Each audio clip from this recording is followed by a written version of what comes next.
The king is back.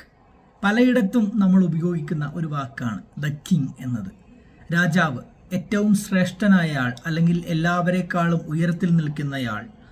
Lionel Messi, Virat Kohli പോലെയുള്ള ആളുകളെ പോലെ തന്നെ നമ്മൾ മോഹൻലാലിനെയും മമ്മൂട്ടിയെയും ഒക്കെ ദ കിങ് എന്ന് വിശേഷിപ്പിക്കാറുണ്ട്. പക്ഷേ രാജാവ് നാട് നീങ്ങിയിട്ടും രാജഭരണം നാട് നീങ്ങിയിട്ടും ആ വാക്ക് എന്തുകൊണ്ട് നാട് നീങ്ങുന്നില്ല എന്നാണ് ഞാൻ ചോദിക്കുന്നത്. നമ്മുടെ മലയാളത്തിൽ വേറെ വാക്കുകൾ ഇല്ലാത്തത് കൊണ്ടാണോ, അതോ നമ്മുടെ ഭാഷയുടെ വൈകല്യം കൊണ്ടാണോ എന്നറിയില്ല. പല കാലങ്ങളായി എത്രയൊക്കെ ജനാധിപത്യമുണ്ടെന്ന് അവകാശപ്പെട്ടാലും നമുക്ക് രാജാവിനെ ഉപയോഗിക്കേണ്ടി വരുന്നത് എന്തുകൊണ്ടാണ്? രാജാവ് ആരായിരുന്നു നമുക്കറിയാം, രാജാവ് എന്തായിരുന്നു നമുക്കറിയാം. നമുക്കറിയാമെന്ന് വെച്ചാൽ വിദ്യാഭ്യാസമുള്ള മനുഷ്യർക്കെല്ലാം അറിയാം. അതുകൊണ്ട് തന്നെ ആ വാക്ക് ഉപയോഗിക്കുന്നതിലെ പൊളിറ്റിക്കലി ഒരു കറക്റ്റായിട്ടുള്ള ഒരു വേ അല്ല ഈ രാജാവ് എന്നുള്ളത്, കിങ് എന്നുള്ള വിശേഷണം.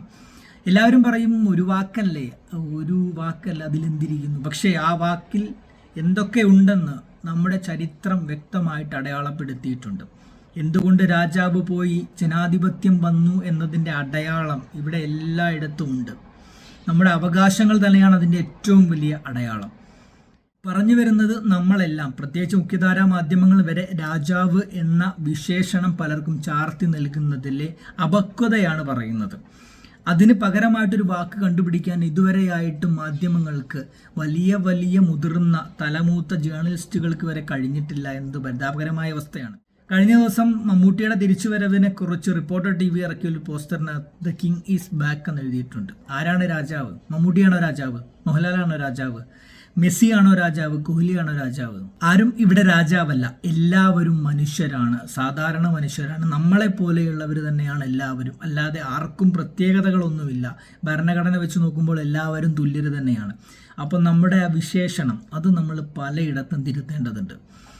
അതിനേക്കാൾ മനോഹരമായ ധാരാളം വാക്കുകളുണ്ട്. രാജാവ് എങ്ങനെയാണ് മനോഹരമാകുന്നതെന്നും ആ വാക്ക് എങ്ങനെയാണ് നമുക്കൊക്കെ ഇൻബിൽട്ടായിട്ട് മനോഹരമായത് എന്ന് വന്നതെന്നും വിദ്യാഭ്യാസമുള്ള മനുഷ്യർക്ക് മനസ്സിലാവും. അങ്ങനെയുള്ളവരെങ്കിലും ഇനിയെങ്കിലും എന്തെങ്കിലും എഴുതുമ്പോഴോ അല്ലെങ്കിൽ എവിടെയെങ്കിലും പറയുമ്പോഴോ ആരെങ്കിലും വിശേഷിപ്പിക്കുമ്പോഴോ ഈ വാക്ക് ഉപയോഗിക്കില്ല എന്ന് ഞാൻ വിചാരിക്കുന്നു.